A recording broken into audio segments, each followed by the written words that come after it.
Life is so fragile, and we're constantly reminded just how fragile life can be, especially when we or a loved one is told we have cancer. Cancer survivor myself, I can tell you, we still feel very alone in this journey.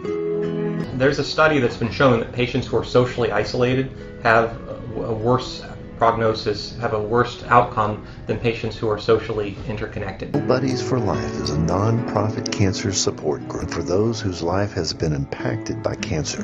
We'll match you with the perfect buddy.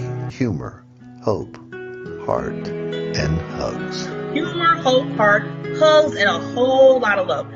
We're offering you a free membership, so please sign up today.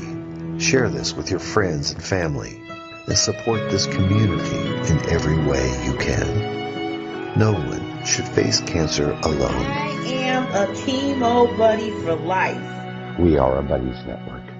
No one does cancer alone. Be a buddy. And we are all here for you as a community of love. We are chemo buddies for life. And if you've heard 3 words, you have cancer, for yourself or someone else, you belong with us at Chemo Buddies for Life.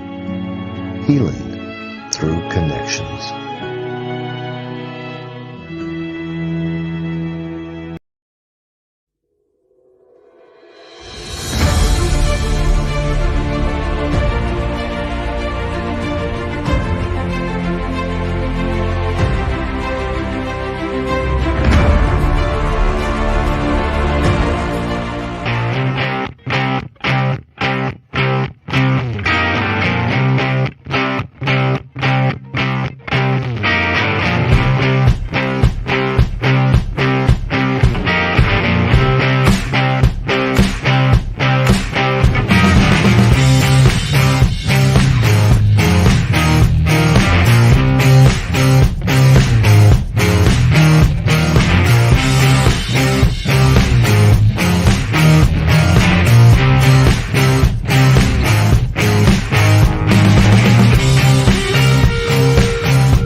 Good morning.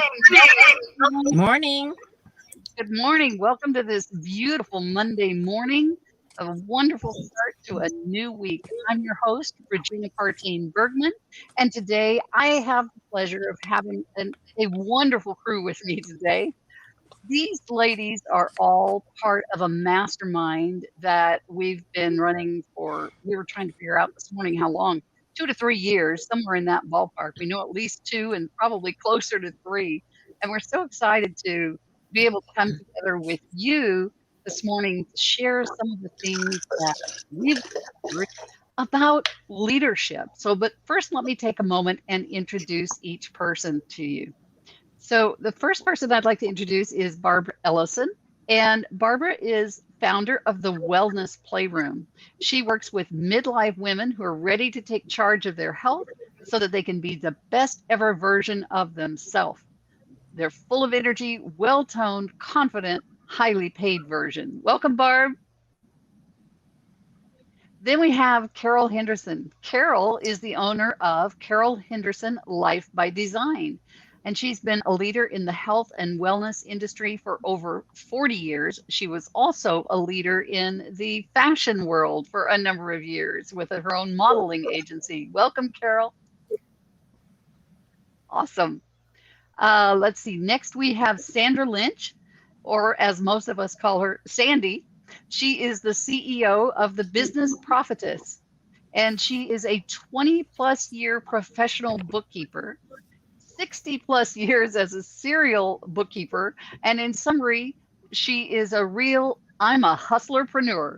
She provides coaching and financial record keeping systems to other solopreneurs, coaches, and hustlerpreneurs so that they can speak, read, and understand the talk of money. This woman knows money. Welcome, Sandy.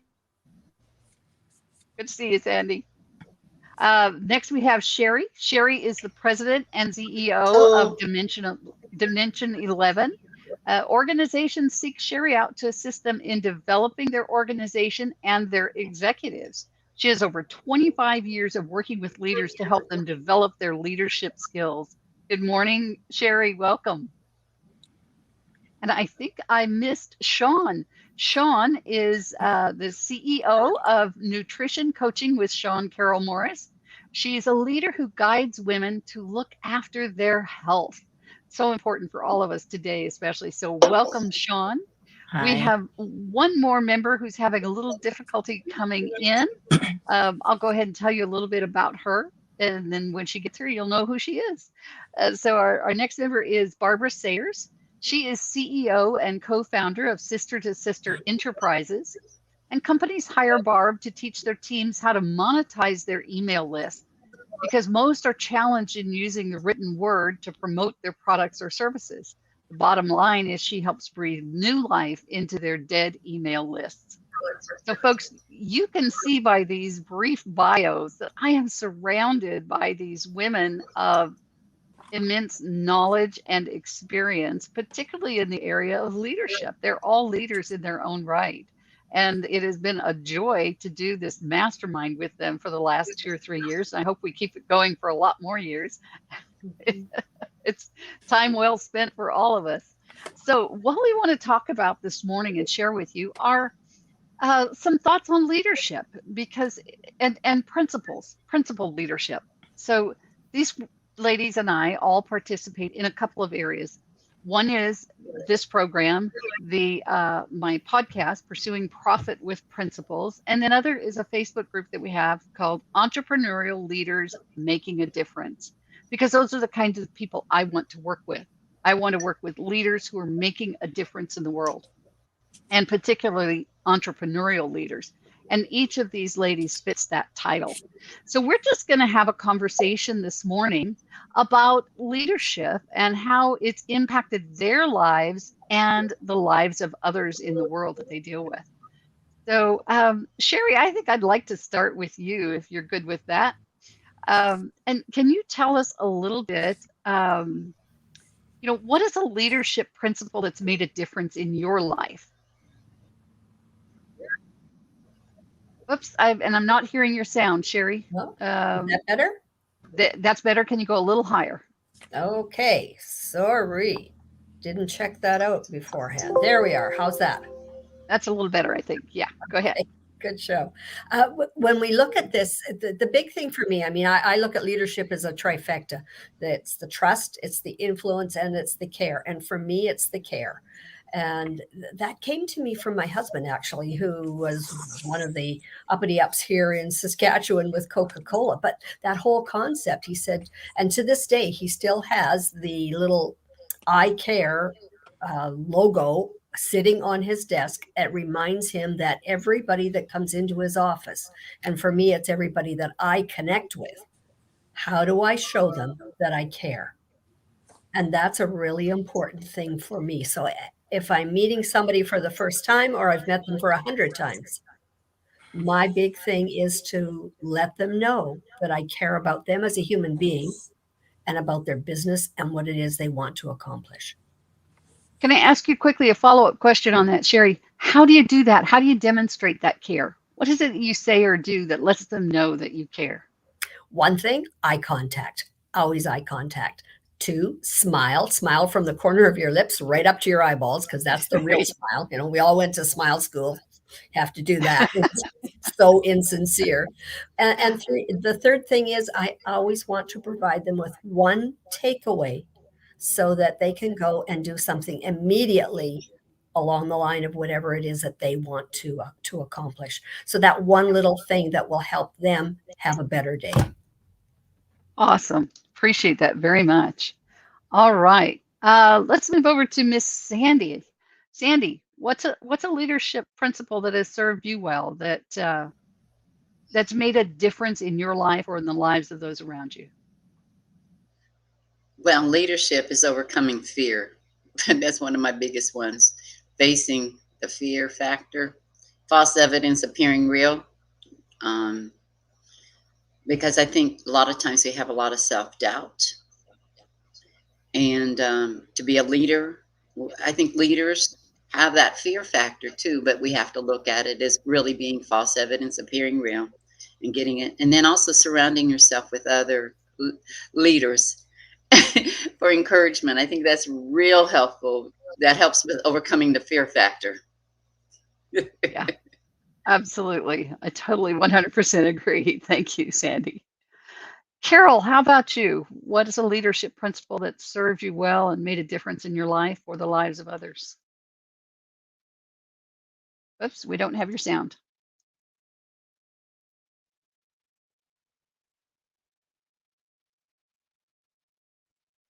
No. Okay, while she's figuring out her, oh, there you go. Now we've got you. Yeah, somebody had muted me. But anyway, just a second ago.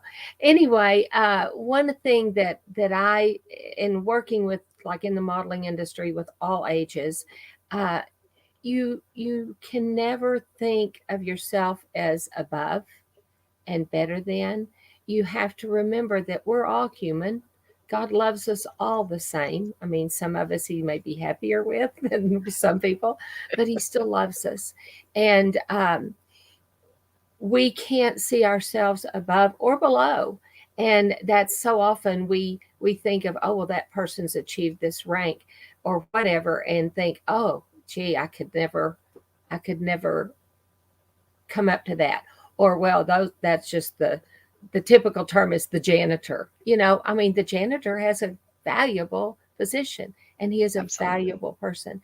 And so I think that's one of the things that I hope to do is to make people feel valuable in their lives and in their aspirations, and to help them move along with that and reach their goals, reach the things that help them to get the things they want in life, and not just physical things, but across the board things. Very good. Thank you. Could I Sean add, Morris. could I add Oh, one more thing certainly. to the what she Sure. just said? About feeling above someone else. I agree with that. But here's another thing. I used to always say I'm God's favorite, and then somebody said, "Oh, he told you that too." How our parents would always say their favorite, and so I thought that's a great tagline on that. So he told you that too, huh? Good deal. All right. Thank you, Sandy. Sean, let's hear about a favorite leadership principle of yours that has impacted you or others around you. I think the biggest part is that you have to be a really good listener.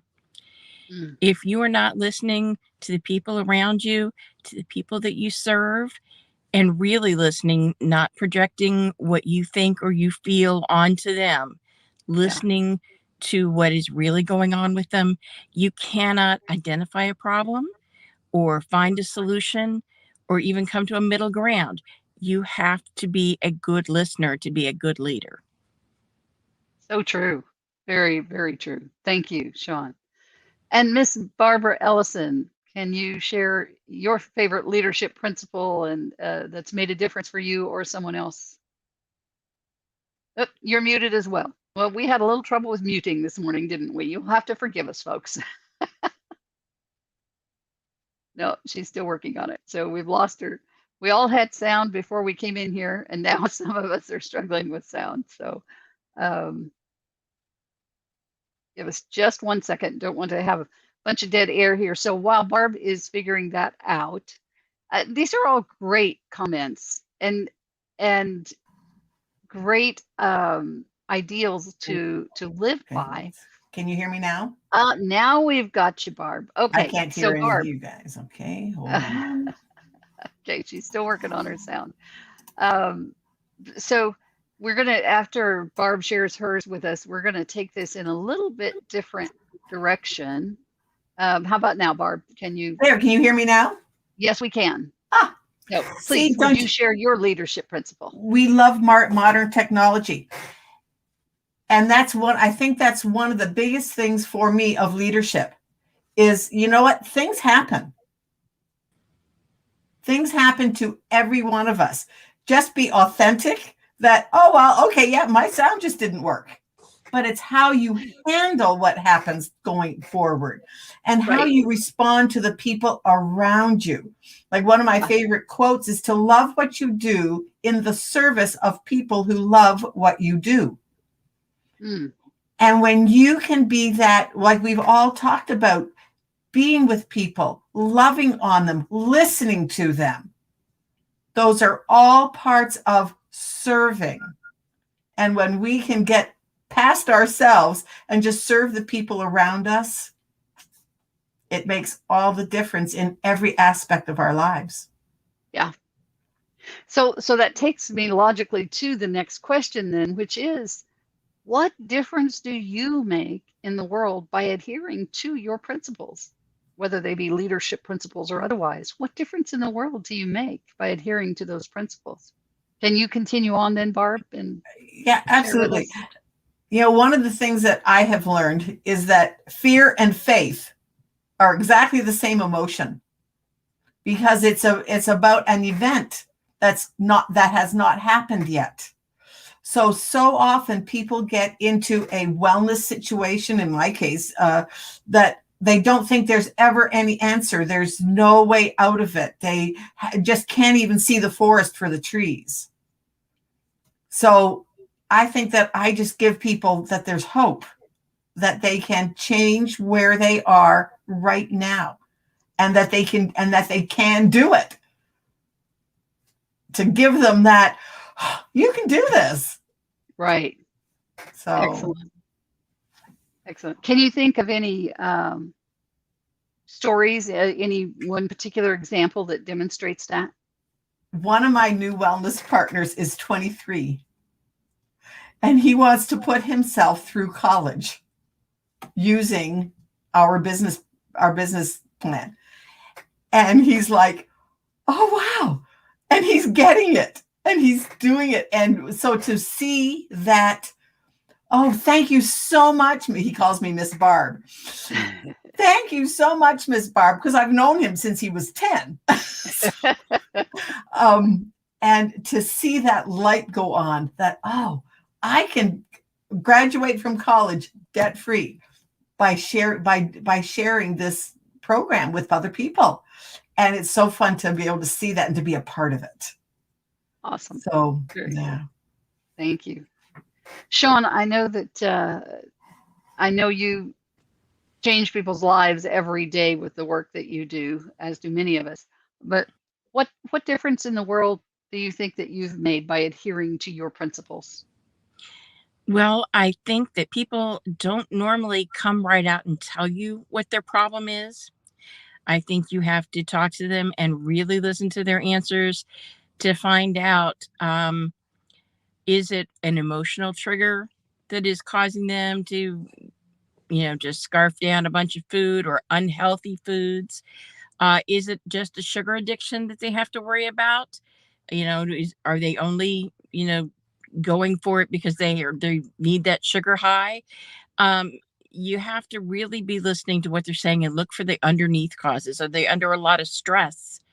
And most people, are not going to just come right out and tell you what their issue is because they're embarrassed or they think they're the only person in the world who's reacting this way. And we all have stressors. We all have things that we do to deal with stress. And it's a matter of finding the healthy alternatives for it. Awesome. And once you help them identify what their real issue is, it's really not that hard to help them to find a healthy way to cope. And again, can you share a story of anyone, a brief story of anyone where you've seen what you do make a difference? Oh, yes. I have had several clients who have completely reversed their diabetes. And, they were very reluctant. They were not going to give up sugar. They were not going to give up this. They were not going to give up that. But when you keep talking to them, you find out that they have emotional ties to this food. And, I can't not eat this at this thing because it's my grandmother's best dish. And I remember my grandmother when I see it. Well, there are better ways to remember your grandmother than killing yourself as a diabetic eating sugar. Good point. Good point. Excellent. Awesome.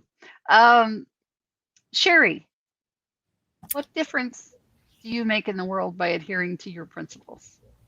Well, that whole concept of I care comes down to, as everybody said here, listening, number one, and finding out what the needs are. And for instance, I have a client whose main goal was to be able to retire early and in 5 years' time get things organized so that that could happen. And within a year was able to purchase her retirement property. So that whole element about listening, about caring enough to listen more. I like the way you put that, Sandy and Barb, because that's really a critical part of that. And Sean, you're the one that brought it up at first there, this aspect about let's listen, because with that, then you find out what the real needs are, not the needs that are wants, but the real needs, and therefore are able to assist people in moving forward.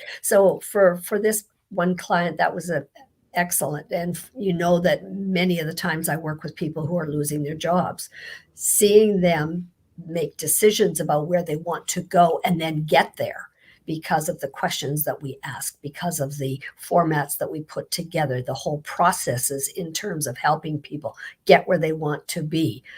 It's amazing because everybody is devastated when they lose their job, even the individuals who've asked to be let go. Right.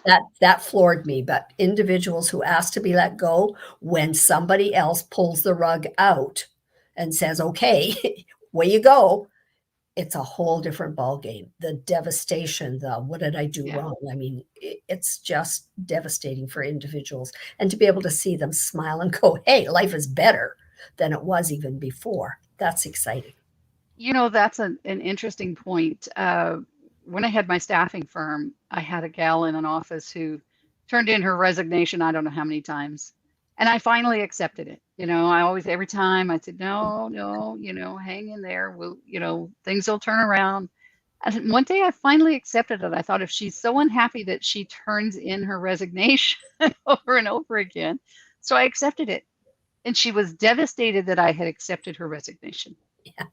And I was flabbergasted, honestly, because, I thought, you keep asking me to do this, Mm-hmm. And so, yeah, I hear what you're saying. And that there is that reaction on the other end where, they really aren't expecting you to accept that. Yeah.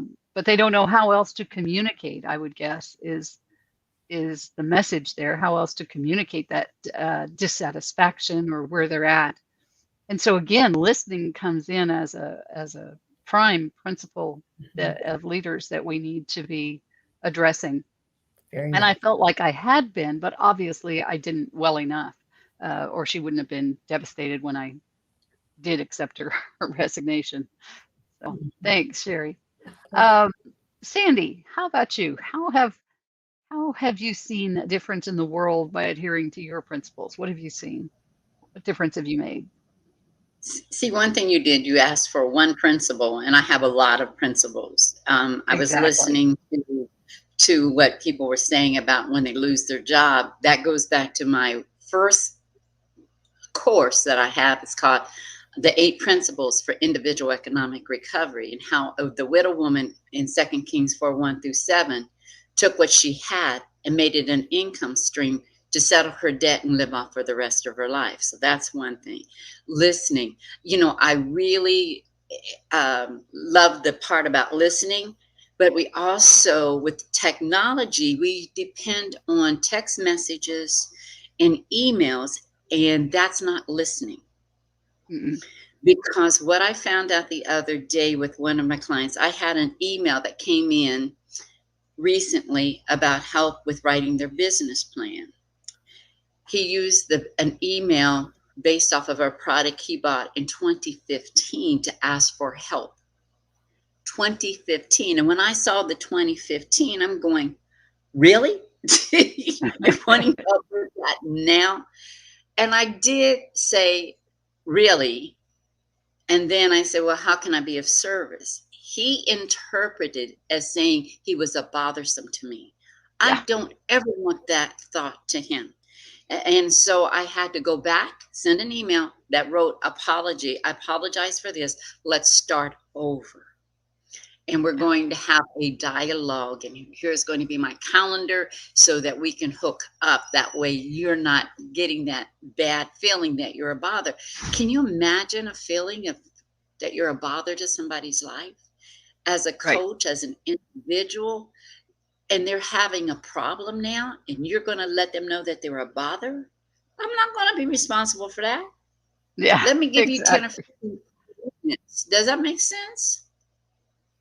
So yeah, it makes absolute sense. And text and emails are absolutely the worst form of communication. They are so easy to misinterpret and just escalate the disconnect. So yeah, good for you for taking it to the level. You know, it used to be that we thought nothing about picking up a telephone and calling someone. And I actually got a phone call the other day from someone apologizing in their first sentence, apologizing for actually calling me. I'm like, no, pick up the phone and call me. Thank you. So Carol, how about you? I totally agree with that. We need to just pick up the phone and call. Yeah, absolutely. Especially since we're not face to face. Yeah. And not only that, here's the other thing. You know, people, there's depression, suicide, and all of that good stuff going on now. Yeah. What if just the one kind word that you have can help them stay and continue to fight? I don't want to be responsible for somebody. Yep. Absolutely. Totally agree with you, Sandy. Totally agree. So Carol, how about you? What difference in the world have you made by adhering to your principles? Well, this is kind of tooting my own horn, but when I had my modeling agency and worked with young people, so many modeling agencies will try to tear them down to build them up the way they want them to look. But we focus more on the inside and the quality of the person, and that came out. You know, it came out in their desire to do different things, maybe eat healthier or whatever if they had a pound or two to lose. But I have people even now coming back and saying thank you. I have both parents and students coming back and saying thank you so much. You poured so much into our lives. And I even have them wanting me to train their grandchildren, which I'm not in that mode right now. And even some of their, or their children, some of them are starting to have grandchildren because I had it for many years. And now now it's kind of focused more on how to help people to be healthier, how to help people to navigate the world. My husband and I have a ministry and have published books on that. And it's all starting to come back and coming together under, a whole roof. And so I have people from different modes, and it's wonderful. It's very fulfilling. It's very, very fulfilling to be able to speak into people's lives, not say you have to do this, but what if we tried this? How about this? And so it's fun. It's fun. And recently I did some changes and have taken on a new team that I work with on one of the health areas, and yet that particular health area is a total personal growth. And I've got to say, you will never step beyond where you grow personally. True. if you're not growing personally, doing things like this mastermind that we do, doing things like watching Regina's show, we actually have a meeting with some of our team, and then it stops just about the time her show starts, and so I'm able to just hop right over onto the show a lot of days, and sometimes I'll even have both of them going. But don't tell my I won't tell you that. So, but the personal growth is huge, and if you don't have a way to do that, I want to encourage you, step out to any of these women, especially Regina. She can connect you with the right person for your needs, and she has so much training and teaching out there that we can all glean from. And I mean, way more than I could ever consume. I told her when I first met her, I felt like I was drinking out of a fire hose and just getting a portion of it. So anyway, Awesome. I would say personal growth. Thank you. And a couple of you, we're running out of time here, but I just want to comment that a couple of you have mentioned that impact that has been made in people's lives. And honestly, that's why I do what I do, is because I get to be part of the ripple effect that you create in other people's lives as you go out, whoever I'm working with, as you go out and change the world. I get to be a small piece of that ripple effect and watch those ripples just cover the earth with the good work that you all do. So thank you all for coming on. We are out of time. It's been great. And folks, I'm going to see if I can bring these ladies back every first Monday of the month, and you'll get to learn from their wisdom. Thanks so much and have an amazing day. I'll see you next week.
Rodney C. Burris is an international speaker, youth advocate, professional development coach, and published author who grew up in the inner cities of Baltimore and Jacksonville in the United States.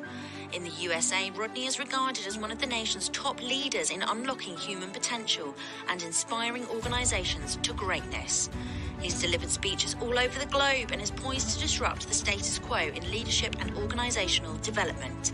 It is my distinct honor to introduce you to Rodney C. Burris.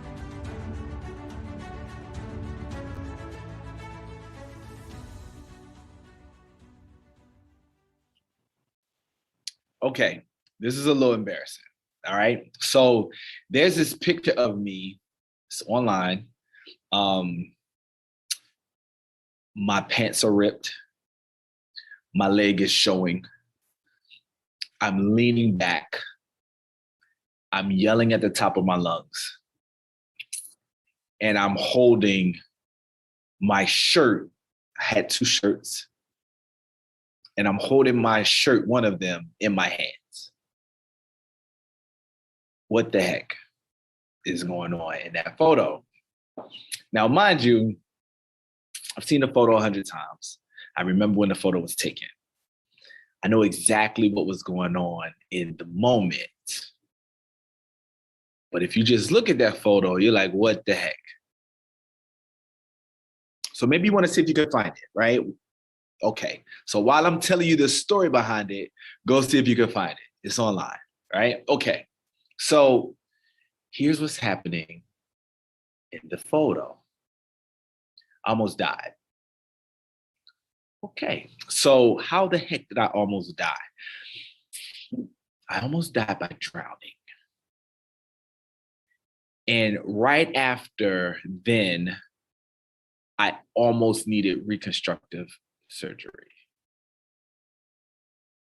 It is crazy. I know it sounds crazy. It is crazy. Okay. So this is what had happened.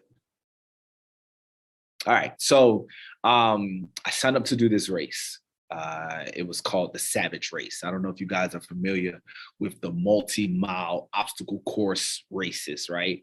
Climbing, jumping, going underwater, diving, barbed wire, lightweight tear gas, spike, just all sorts of stuff. Little wires that have a little bit of electricity, all this kind of stuff, right? So I've done a couple of them: Tough Mudder, Savage Race. You got a few of them: Titan and Spartan and all of those kind of stuff, right? Okay. So this is one of those races. It's the first race I ever done. And at the time I was out there by myself. They encourage you to go with teams, right? So it should be, it's like organizational team builders, right? You, your group, your church, because whatever organization you're with, Boy Scouts, Girl Scouts, whatever, sororities, fraternities, you guys come together as a corporation, as a division, as a department, and you work on these obstacles. You wait for each other. No man left behind. We're going to get over this, through this, under this, around this together. Stuff where you're picking up logs and carrying it, but it takes like 6 people to do it, like all this kind of stuff, right? I went out there by myself. And although I was alone, there were about 3,000 people out there, about 3,000 people in attendee. It was a very overcast day. Because it was raining like off and on prior to and around that whole weekend, right? So I was there on a Saturday, signing these papers, right? Initial here, you know, you might die, but initial here. You could die doing this event, doing this event, doing this event. Please initial at each of those spots, right? It was about 2, 3, 4 pages, front and back, of just initial, right? We paid $200 or so, maybe 2 and some change, maybe one night. We paid about $200 to almost. Okay. All right. So now, as an aside, 3,000 people times $200 is how much money? How much money is that? You're looking at almost $750,000 right there, almost. For one weekend. That was on a Saturday. They did another one on Sunday. Those 2 races, that was in my state, in Maryland. We were on the Eastern Shore. But that particular summer, there were it was about 8 different locations, both Saturday and Sunday, all around the country. If they did 3,000 people per day, times 2 days, which is $6,000, times $200, which is 1.2 mil, times 8 locations, they easily one summer did 10, 12, $13 million, something like that. I'm no mathematician, right? They did a lot of money. If you want to do this, if you think that me and you should kind of partner on something like that, just reach out to me, right? Because that sounds like an opportunity waiting to happen. So I was one of those people. I gave my money and I was prepared for it. I trained, I did stuff kind of leading up to it. And got to this one particular event and I knew it was coming, right? The videos, and I've done stuff like this before. We climbed up this tall ladder, got to this platform that was way up, and we jumped down into this body of water. Now, I say it was a body of water, but if you ask me what did it look like, it looked like somebody took 3 or 4 large machines and just dug a hole in the earth. Like a big, huge hole down deep, very, very, very wide into the earth. It wasn't like a body of water. It wasn't a pond or a lake or something like that, right? And so it was only one ladder going up, right?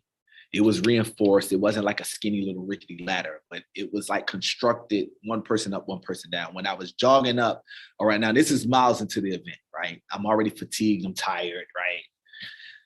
I get to the ladder and I'm like, oh, that's not that high. We're good to go. There's a crowd of people because it's a bottleneck, because 3,000 people throughout the course of the day have been running, trying to get up this event, keep going to the other stuff. When I got there, it was about like 70 people, just all milled around the bottom, people going up. There was this big reinforced platform up there.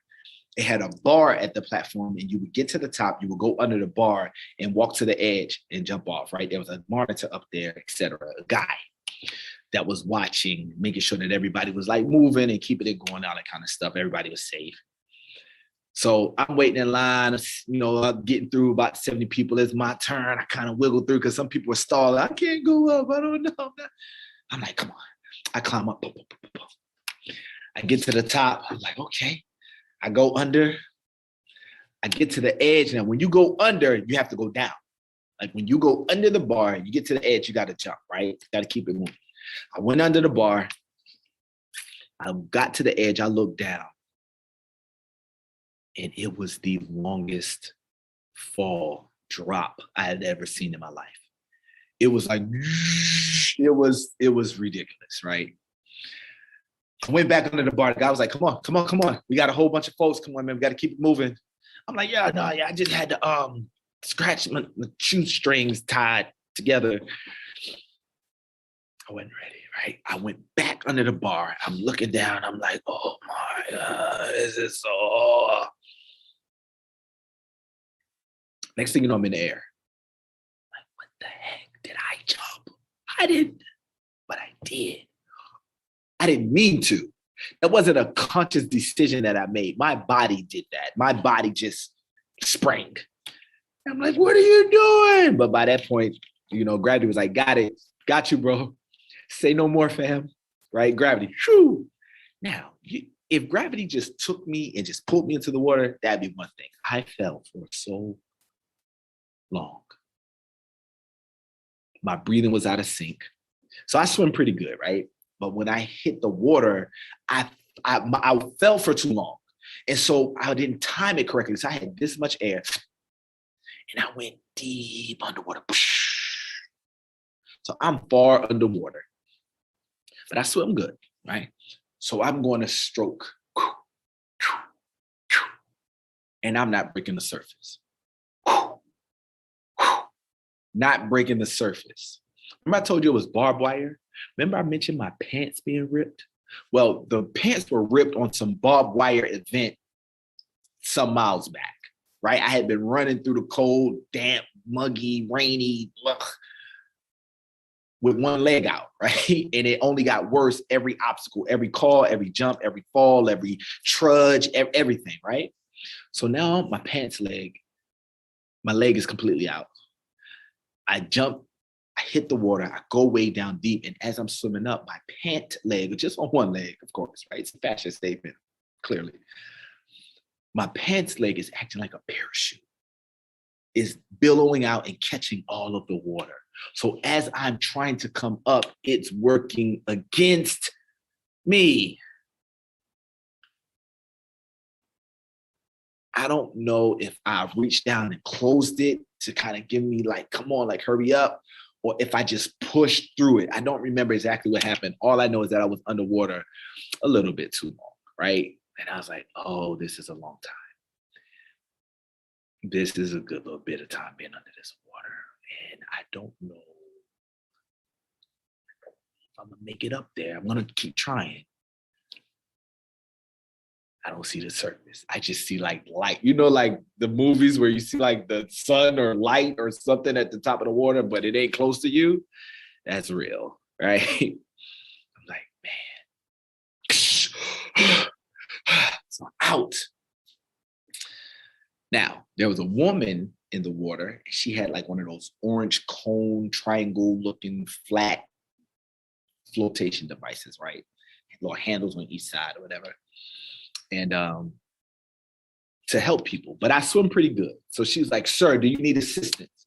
And I'm thinking, guys, I'm like, listen, ma'am, I swim real well. I know I was under there for a while. You see me come up, right? I got this. I'm gonna go ahead, swim to the side and get out here and finish this race, right? That's what I was thinking. You know what my mouth said? I can't swim. Why would I? I didn't mean to.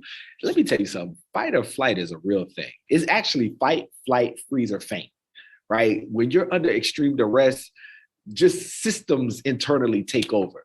My system was like, we can't trust you, Rodney, to make good decisions for us. You're about to tell this lady that you're fine and we can't breathe. So we got it from here. My mouth yelled out, I can't swim. It was the most outer body experience I swear I've ever had, right? She comes over, I hug this thing like it's my grandma. She pulls me to the side. I still got half the race, several miles to go, right? I jog, I run, obstacles, all of this stuff. More and more just, it wasn't over. It wasn't just running after that. It was more stuff.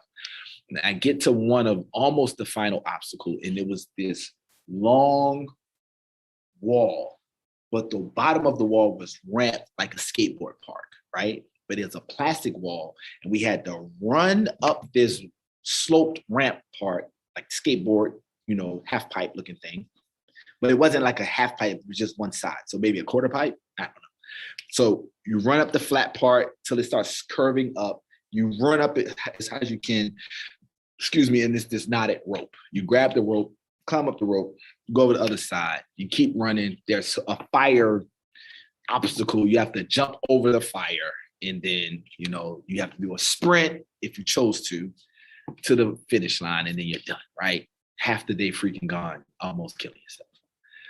So I'm like, bet, I'm at the end now. I know that this obstacle is, I'm good. I'm good to go. I've overcome almost dying, right? I'm getting there. Now, I told you it was a muddy day. I told you it was kind of overcast, kind of sloggy, sloppy conditions. I told you it was 3,000 people. So the ground, especially where people convene, was churned up. Pathways throughout the whole day where a lot of people chose, unless you took the path less traveled, right, was just churned up muddy. So I'm like, washing through, running, slipping in the mud. My feet get on the bottom part of the ramp slope, slipping. I go to run up this thing and I ain't got no, I can't jump. I try to jump. I go, I slide back down.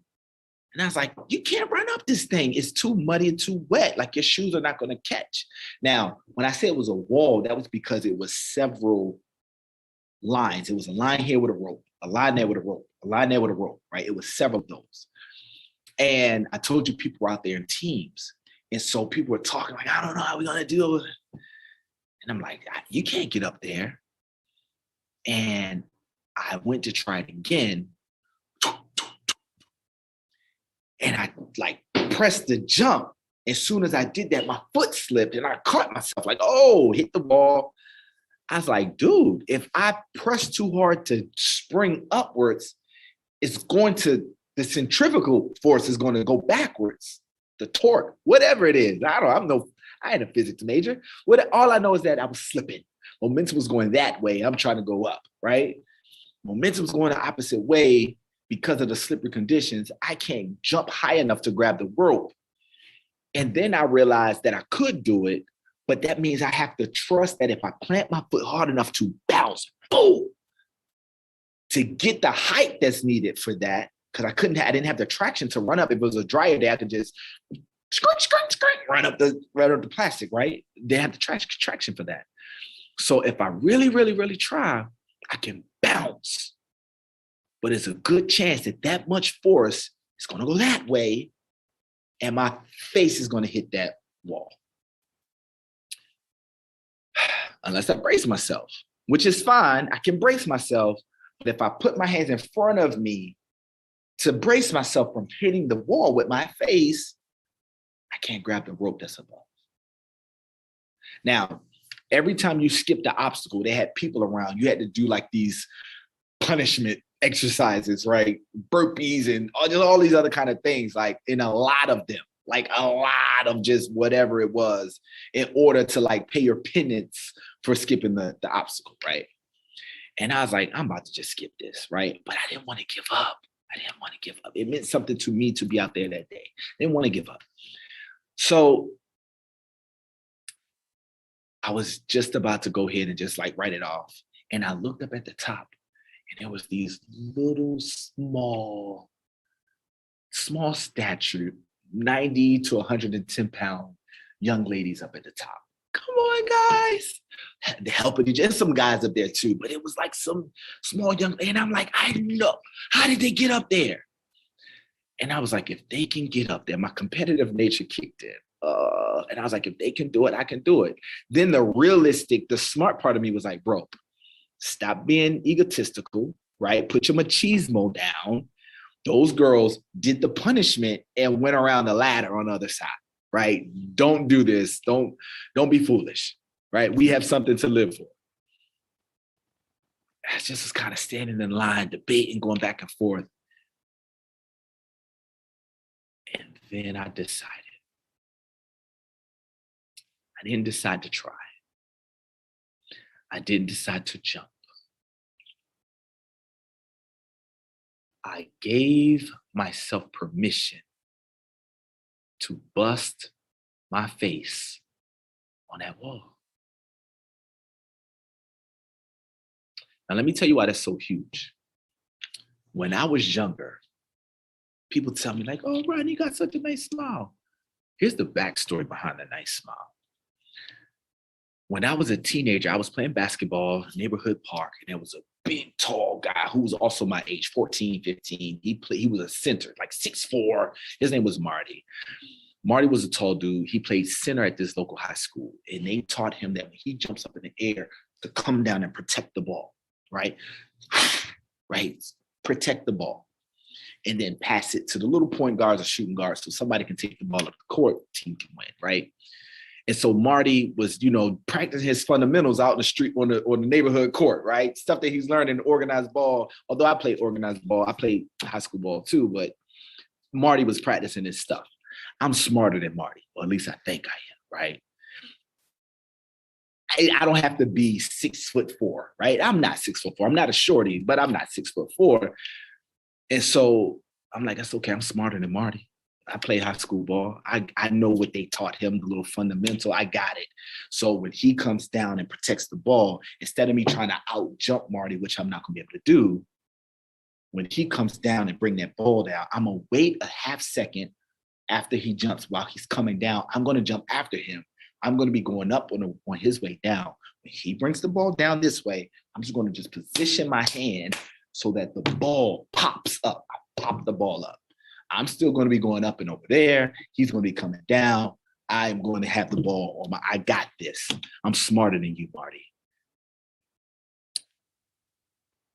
But I didn't know that they taught Marty one more tactic, which is if somebody is jumping with you, give them your body, right? Protect the ball. That's his whole job. Get up there, protect the ball. And if they're coming and get the ball, just give them your body. So when Marty's coming down and I'm going to pop that ball up, instead of Marty just staying this way, he turns. Now, mind you, Marty didn't just bring the ball down. He did this. That's how Marty moves, right? Full elbow, smacks my mouth. My front teeth push backwards into my mouth. They look like this. My mouth fills instantly with blood. My mouth filled up with so much blood that the blood became thick. Plasma. I don't know. That's what I was thinking in my head. Like, this is plasma. My teeth are rearranged into categories in my mouth, right? Guys around now, I'm not staring the room. Guys around like, come on, man. Stop crying, man. All right, come on, man. Walk it off. Rub that off. Keep playing. Because I started walking home, right? I'm like, oh my God. I get to the house. My mom's friend is there. One of her, sister friends, something like that. I'm like, take it to the downstairs bathroom, spit in the toilet, just fill it up. She starts freaking out. She calls my mom. My mom comes home, ambulance, reconstructive surgery, medical insurance bills, root canals, braces. I mean, you name it. Tons of needles and Novocaine and experimental grafts to help my gum structure, bone, maxillary, all of this stuff, right? So today, sometimes like, oh, you have such a nice smile. The amount of grown men that I've had pulling in my mouth as a however pound 14-year-old boy, trying to pull my teeth back into position so that they can put a temporary wire and wax brace in the ER so that the next day I can actually go get orthodontal treatment. A couple of years of that, right? So when I tell you that I gave myself permission to bust my face, all of this is the backstory. So back at the day, people, plastic, wall, muddy. I'm running and I'm high knees. Track form, right? Because I ran track in high school too. Track form.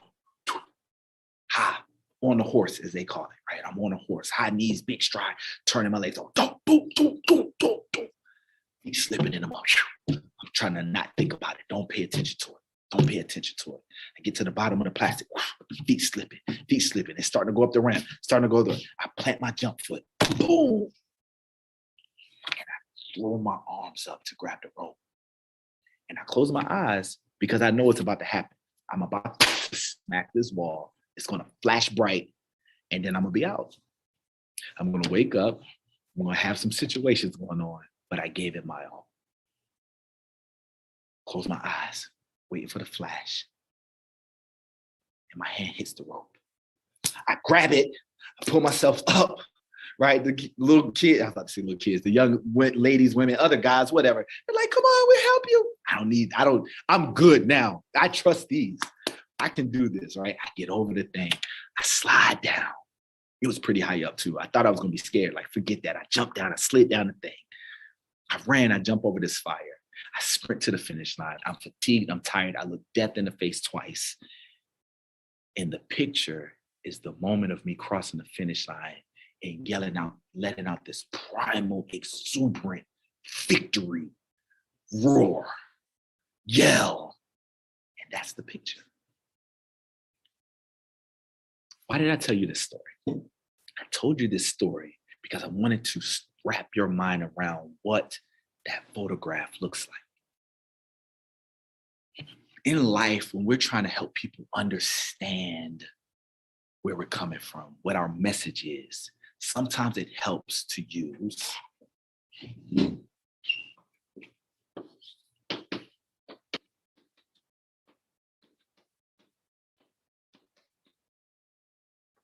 audio visuals, right? Sometimes people call these things props. Now, how does that relate to everyday conversation, right? If you're not giving a presentation, how do you use props? Take it back to any type of relationship, coworkers, sisters, brothers, cousins, romantic, girlfriend, boyfriend, fiance, husband, wife, spousal, like it doesn't matter. Your child, your parent. It doesn't matter what type of relationship it is. When you have communication with the person, the whole intent behind communication is to create shared understanding. I want you to understand something in particular. That's what communication is. Communication only happens when two people understand the same idea. I say that again. Communication only happens when two people understand one singular idea. When it's 40, 50, 6, 7 ideas, you are clogging up the communication process, right? We call this being, let me give you this term right here.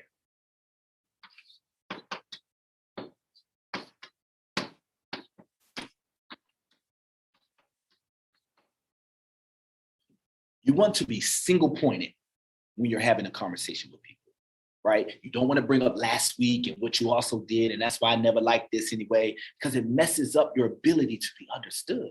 Do you want to win, or do you want to create understanding? Communication only happens when we create understanding. I did a whole video about that. Go check that one out, right? So sometimes one of the best ways to help somebody facilitate their understanding of the one thing that you're trying to communicate is to use things to bring them to that moment, right? Sometimes it can be a meal, right? Sometimes it can be an old toy, something from your childhood. It can be a photograph, special keepsakes.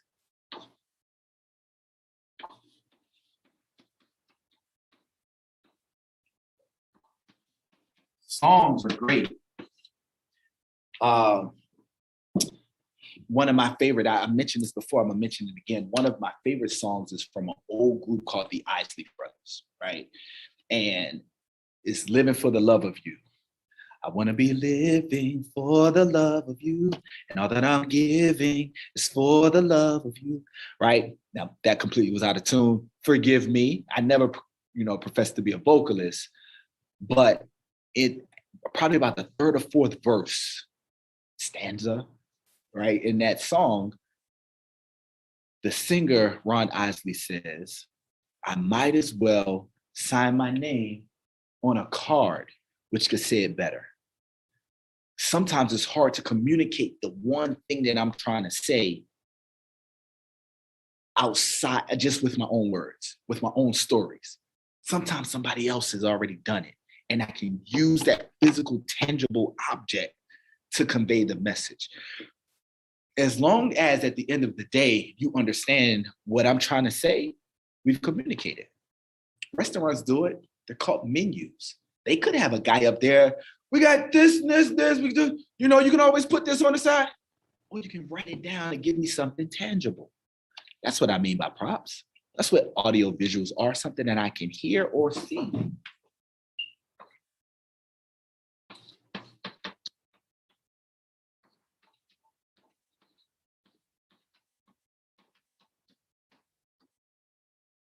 Sometimes pointing people to an article is very helpful, right?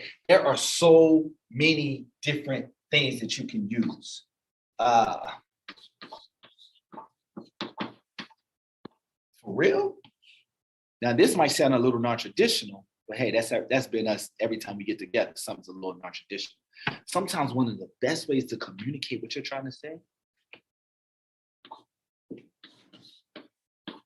is to bring in the assistance of a warm, furry, feathery, scaly, fishy friend.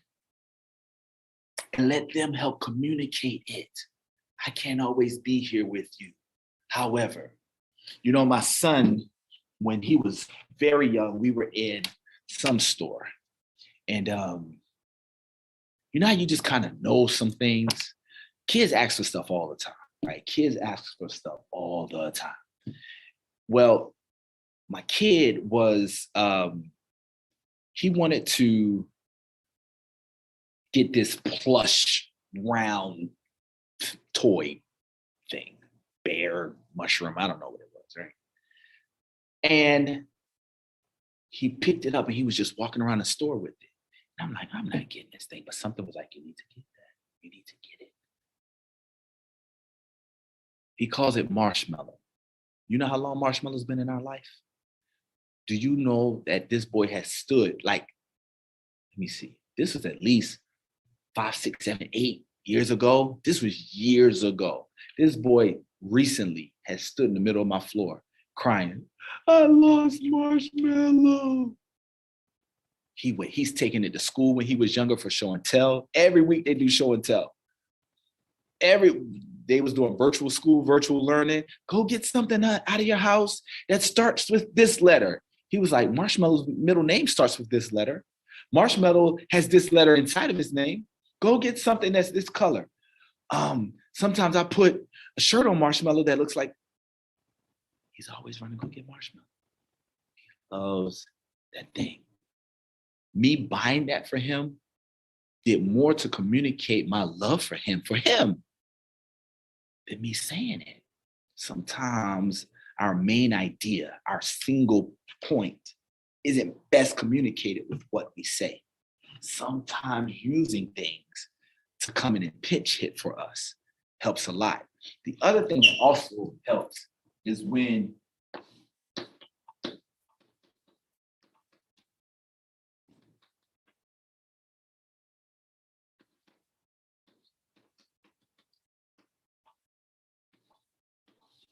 sometimes you got to bring people along, right?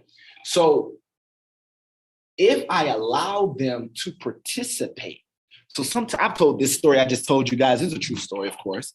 I've told this story many, many, many times. And sometimes when I'm telling the story, I have people throw their hand up with me. Grab the rope, grab the rope. And I always make people do it with their left hand. Why? Because whether you're right-handed or left-handed, our society is kind of built around right-handedness, right? Think about in a car, where's everything? Where's everything located, right? It facilitates right-handedness. Think about, I don't know. I mean, you name it. Can openers. You name it. There's the buttons and zippers and where things are and how your pants overlap. And we live in a society that caters to right-handedness.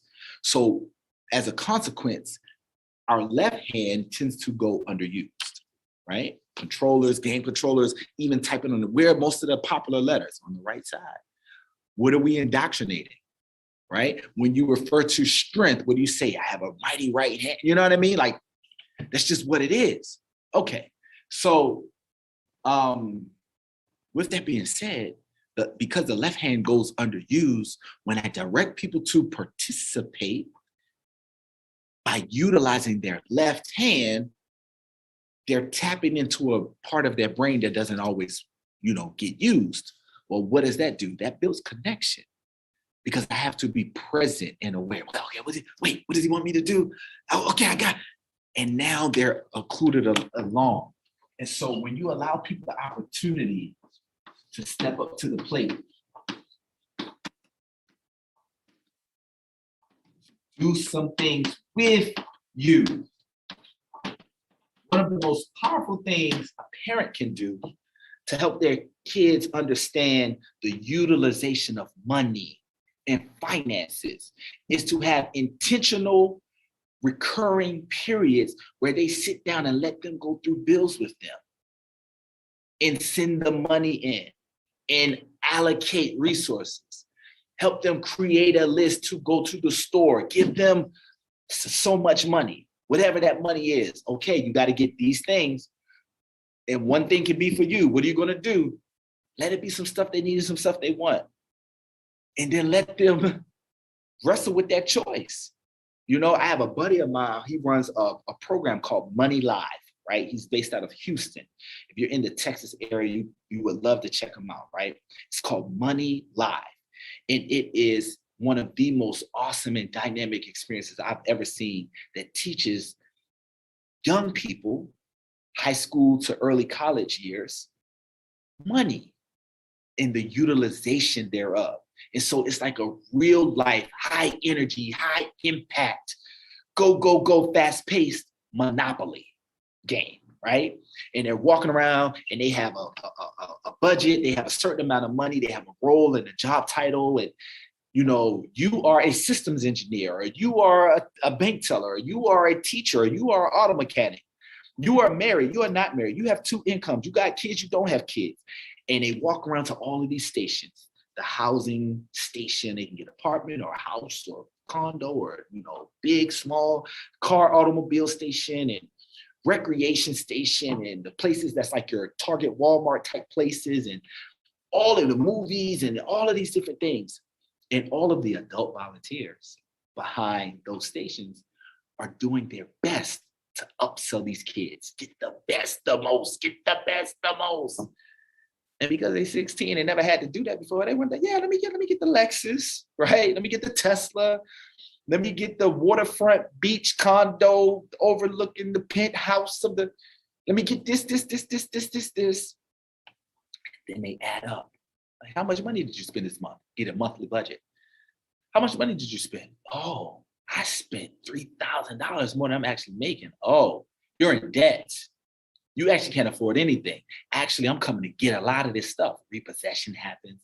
And I told you it's like a real life monopoly. So they got people walking around and saying, oh yeah, by the way, they're giving them a little card. By the way, your spouse just had another baby. That's going to cost you an extra XYZ. Your kid actually just fell over. Your dog, your cat needs a surgery. That's $350 that you didn't prepare for. What? Your car broke down. Or you just got $500. Or you just was invited to this thing and they just gave you $50 free for the. And so you do all your pluses and minuses and we see how well they do. And oftentimes the kids blow the budget, but that is such a save. Talk about being in the gym, sparring with padded gloves and a mouthpiece and headgear. Oh, those hits don't hurt. Participation facilitates that, right? Interactions, allowing them, whoever you're talking to, not just your kids, but anybody that you're in relationship with. Sometimes they don't understand where you're coming from. They don't understand your main idea. So you, we, us, we have to allow them access. This is your chance, your time to ask me, question and answer, what it is. How? Because I think I'm being clear. I've said it 100 times and you're still not getting it. So maybe there's some other things that I can utilize or some other ways to include you so that we have shared understanding. This is healthy relationship 101. This works from managers to employees, from teachers to students, from students to teachers, congregational members, organizational members, team members, coaching staff. It doesn't matter what type of relationship it is. Relationships are rooted in communication.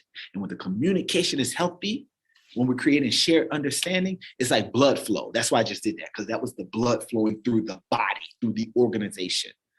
And when the blood doesn't flow, there's parts of us, fingers, toes, digits, legs that die. Frostbite, right? How do you create the little cool little tails on those dogs? Tie some around it until the circulation gets cut off. How do you create a dead town, a ghost town, a neighborhood that doesn't get used anymore? Cut off the flow of traffic to those areas. How do you increase the liveliness, the vitality of a neighborhood, of a community, of a portion of a city? You increase the ways to access it. And all of a sudden, the commerce. Remember years ago, the Silk Road, the ancient trade route? Why was it so popular? Why are port cities and harbor cities around the world some of the most densely populated places? Because of the multiple ways it can be accessed. Land, air, sea. Communication is that. It is those airways. And when we both see it, when we share in the understanding, when we both utilize it, going and coming, right? So interaction don't mean I tell you what to do. Participation means we work together. Utilizing these props means we manipulate them, experience them together. That food, what's the saying in our society? Let's break bread together, right? So if you want healthy relationships, incorporating simple stuff like this goes a long way. This is what I share. This is what I do with organizations and teams. I help us unlock the potential we already have to level up your people. It's so simple. And I can show you how to do this, and I can come in and do it with your people. Let's work together. My name is Rodney C. Burris. You can find me across social media. My website is it's Rodney C. Burris. My email address is info@Rodney C. Burris, Burris. Is how you spell Burris. I look forward to connecting. Thank you so much. I'm hanging on your every word, the love inside, I feel it burn. I've never felt this way before. I've had a taste, now I want more. So here we are, just you and me. I'm overwhelmed when you touch me. You talk so sweet, I hear the sound, 'cause when you do, my feet won't touch the ground.